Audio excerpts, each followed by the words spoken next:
Like and subscribe and click the bell icon to get new video updates. Like Teddy, Kooyong needs arrest May 2, 2022, 3:48 p.m. Save login, register or subscribe to save articles for later. Share normal text size, larger text size, very large text size 13. View all comments. The best thing for the voters of Kooyong right now would be for everyone to take a day off. Go for a walk. Read a book. Spend some time in the garden. Kooyong, a place where the bluest of blood has long fertilized the richest of soils, has some of the loveliest gardens in Melbourne. If you can spare 30 minutes, just ask local resident Jeff Kennett about his roses. And then take some time to smell them. Josh Frydenberg at his campaign launch. Credit, Chris Hopkins. For the first time since Federation, Kooyong is up for grabs in an election, with Monique Ryan, a well-liked and well-funded independent candidate, up against Josh Frydenberg, a popular local member. A genuine contest between two smart people to represent a smart, engaged electorate should make for good politics.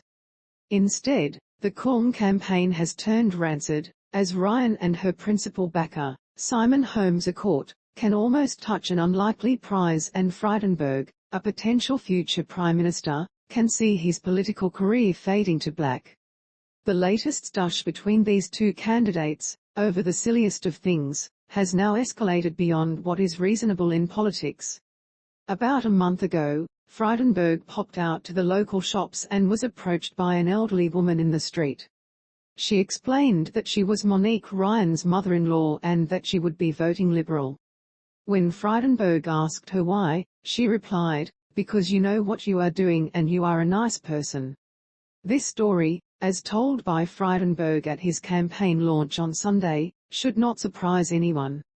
In Kooyong, people considering a vote for Ryan are being asked to reprogram a lifetime of hardwired electoral behavior.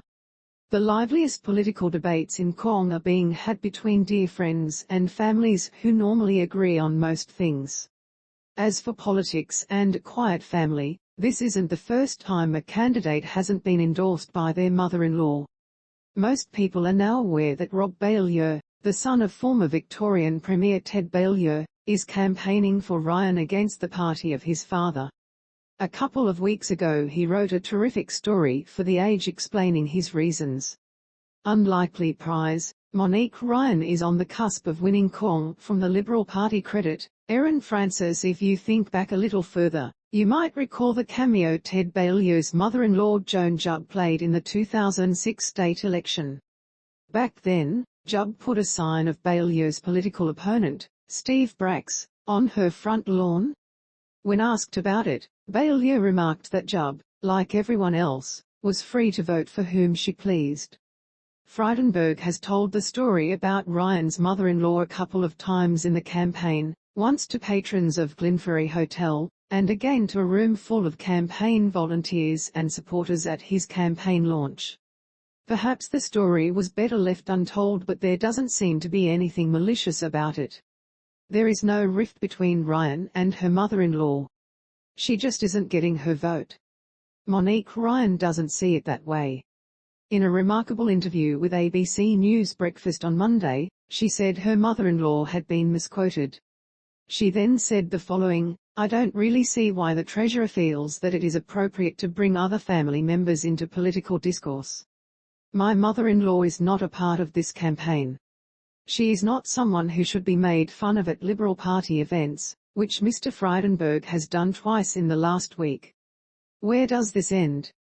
At the start of this campaign I signed a code of conduct where I pledged not to make personal attacks on Mr. Frydenberg and not to approach or attack his family in any way. I'd like to know where he draws the line.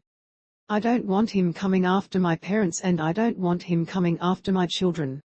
How does a friendly exchange between an 87-year-old woman and her local Member of Parliament morph into a suggestion that the Treasurer of Australia would go after the children of a political opponent?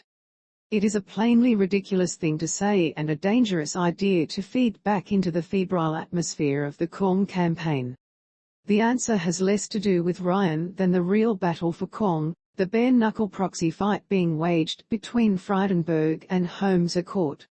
Both men have made it clear how they feel about each other, with Holmes à Court telling the Treasurer to F off in a recent interview with the Australian Financial Review, and Frydenberg describing Holmes à Court as a strange cat, and the puppet master of Ryan's campaign. There is no question things are strained and strange between these two men. Earlier in the campaign, Holmes à Court,